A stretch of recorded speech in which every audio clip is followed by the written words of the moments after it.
முதல் வாசகம். இணைச்சட்ட நூலிலிருந்து வாசகம். மோசே மக்களை பார்த்து கூறியது: இதோ பார், வாழ்வையும் நன்மையையும் சாவையும் தீமையையும் இன்று நான் உனக்கு முன்பாக வைத்துள்ளேன். அது இதுதான்: இன்று நான் உனக்கு கட்டளையிடுகிறேன், உன் கடவுளாகிய ஆண்டவர் மீது அன்பு பாராட்டு, அவரை பின்பற்றி அவரது வழியில் நட, அவரது கட்டளைகளையும் நியமங்களையும் முறைமைகளையும் கடைப்பிடி. அப்போது நீ வாழ்வாய், நீ பழுகுவாய். நீ உடமையாக கொள்ளப்போகும் நாட்டில் உன் கடவுளாகிய ஆண்டவர் உனக்கு ஆசி வழங்குவார். ஆனால் உனது உள்ளம் விலகி சென்று நீ செவி கொடாமல் கெட்டலைந்து வேறு தெய்வங்களை வணங்கி அவற்றுக்கு பணிவிடை புரிந்தால், இன்று நான் உனக்கு அறிக்கையிட்டு கூறுகிறேன், நீ நிச்சயம் அழிந்து போவாய்.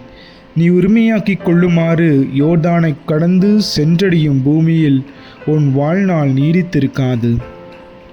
உன்மேல் இன்று நான் விண்ணையும் மண்ணையும் சான்றாக அழைத்து வாழ்வையும் சாவையும் ஆசியையும் சாபத்தையும் உனக்கு முன் வைக்கிறேன்.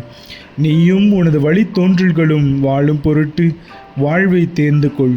உன் கடவுளாகிய ஆண்டவர் மீது அன்பு பாராட்டு, அவரது குரலுக்கு செவி கொடு, அவரையே பற்றிக்கொள். ஏனெனில் அவரே உனது வாழ்வு, அவரே உன் நீடிய வாழ்வு. அதனால் ஆபிரகாம், ஈசாக்கு, யாக்கோப்பு என்னும் உன் மூதாதையருக்கு கொடுப்பதாக ஆண்டவர் ஆணையிட்டு கூறிய நாட்டில் நீ குடியேறுவாய். ஆண்டவரின் அருள்வாக்கு. இறைவனுக்கு நன்றி. பதிலுரை பாடல் பல்லவி. ஆண்டவர் மீது நம்பிக்கை கொண்டவரே பேறு பெற்றோர். ஆண்டவர் மீது நம்பிக்கை கொண்டவரே பேறு பெற்றோர். நற்பேறு பெற்றவர் யார்? அவர் பொல்லாரின் சொல்லின்படி நடவாதவர், பாவிகளின் தீய வழி நில்லாதவர், இகழ்வாரின் குழுவினில் அமராதவர். ஆனால் அவர் ஆண்டவரின் திருச்சட்டத்தில் மகிழ்ச்சியுறுபவர், அவரது சட்டத்தை பற்றி இரவும் பகலும் சிந்திப்பவர். பல்லவி. ஆண்டவர் மீது நம்பிக்கை கொண்டவரே பேறு பெற்றோர். அவர் நீரோடையோரம் நடப்பட்ட மரம் போல் இருப்பார். பருவ காலத்தில் கனி தந்து என்றும் பசுமையாயிருக்கும் அம்மரத்திற்கு ஒப்பாவார். தாம் செய்வதனைத்திலும் வெற்றி பெறுவான். பல்லவி. ஆண்டவர் மீது நம்பிக்கை கொண்டவரே பேறு பெற்றோர். ஆனால் பொல்லார் அப்படி இல்லை, அவர்கள் காற்றடித்து செல்லும் பதரை போல் ஆவர். நேர்மையாளரின் நெறியை ஆண்டவர் கருத்தில் கொள்வார், பொல்லாரின் வழியோ அழிவை தரும். பல்லவி.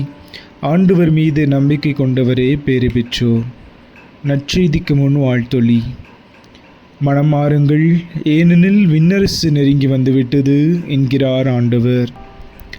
நற்செய்தி வாசகம். லூக்கா எழுதிய தூய நற்செய்தியிலிருந்து வாசகம்.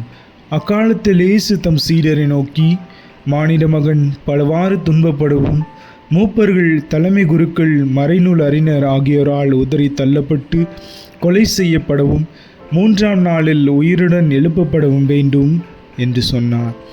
பின்பு அவர் அனைவரையும் நோக்கி கூறியது: என்னை பின்பற்ற விரும்பும் எவரும் தன்னலம் துறந்து தன் சிலுவையை நாள்தோறும் தூக்கி கொண்டு என்னை பின்பற்றட்டும். ஏனெனில் தன் உயிரை காத்து கொள்ள விரும்பும் எவரும் அதை இழந்து விடுவர். என் பொருட்டு தன் உயிரை இழக்கும் எவரும் அதை காத்து கொள்வர். ஒருவர் உலகம் முழுவதையும் தமதாக்கி கொண்டாலும் வாழ்வையே இழப்பாரெனில் அவருக்கு கிடைக்கும் பயன் என்ன? ஆண்டவரின் அருள்வாக்கு. கிறிஸ்துவே உமக்கு புகழ்.